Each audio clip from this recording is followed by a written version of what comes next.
Untuk infrastruktur di sini juga biasanya yang selalu jadi isu yang paling teriakan, isu yang paling seksi paling lah. seksi ini. Nah, dan ini sering netizen yang posting ke media sosial ini. Karena kita kan juga harus terukur kan. Ya. Untuk jalan ini dari 275 miliar kita bisa realisasikan 97%, 268 miliar. Dan untuk jaringan air bersih juga dari 4 miliar 4,7 98%. Kemudian jembatan juga dari 11 kita bisa realisasikan 10,3. Kemudian juga gedung dan sebagainya juga terrealisasi 89,75. Saya coba untuk mendetailkan sedikit di sini terkait dengan capaian. Karena kita bicara capaian ini kan harus terukur. Betul. Detail, misalnya jalan. Jalan itu berapa sih penambahannya? Berapa kilo dan berapa dari total semua. 2019 itu jalan mantap kita masih 64%. 64%. Jadi 413,79. Nah sekarang penambahan di 2022 itu total menjadi 70, sekian persen. Jadi 454,61 kilometer.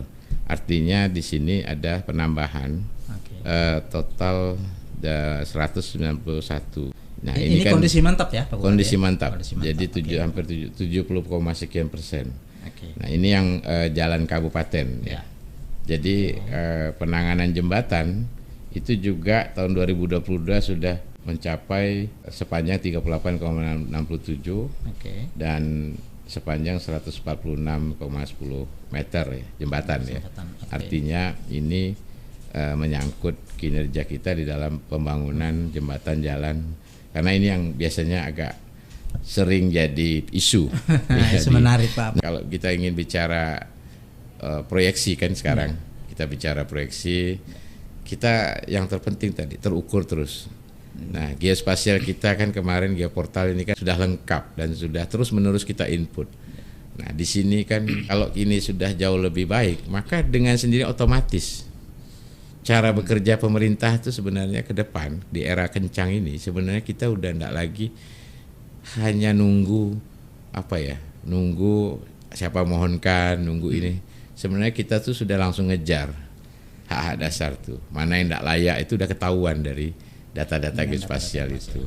By name, by address, by koordinat, ketahuan siapa yang tak layak huni, siapa yang WC tak layak, mana yang orang tidak mampu, tidak dapat BPJS misalnya, mana yang lansia, disabilitas, di mana rumah, gimana kondisinya, dan udah pernah dibantu atau belum. Ini kan semuanya akan kelihatan. Jadi auto, kita tidak perlu lagi nyuruh dia seperti ngemis minta ini tuh. Kita yang harus datang langsung, kita harus berikan BPJS atau dan bantuan-bantuan sosial pun jadi tidak mudah meleset, jadi diberi tempat kan. Tepat sasaran. Nah, termasuk di sektor pertanian, sektor kebun dan juga perikanan.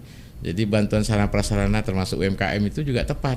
Ya kalau dia butuhnya alat ini ya alat ini, jangan alat yang diseragamkan.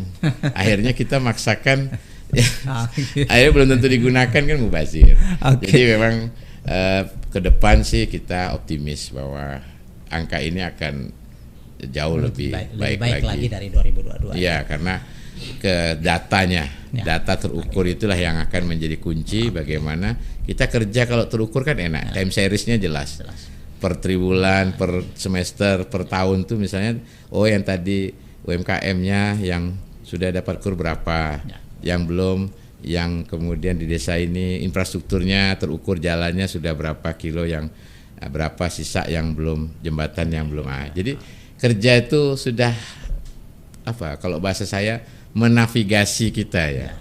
Dan masyarakat juga ternavigasi juga, desa-desa juga begitu. Jadi sasaran sudah ada, tinggal disasar, tapi dengan tepat guna, tepat manfaat, tepat juga jumlahnya, dan tepat juga dampak yang dihasilkan daripada perencanaan eksekusi itu. Tapi intinya dari bincang-bincang ini saya boleh menyimpulkan bahwa Tribuners tidak perlu khawatir bahwa dengan data yang terukur, apapun program yang sudah dicanangkan oleh Pemkab Kuburaya di 2023 itu diharapkan akan terus meningkat.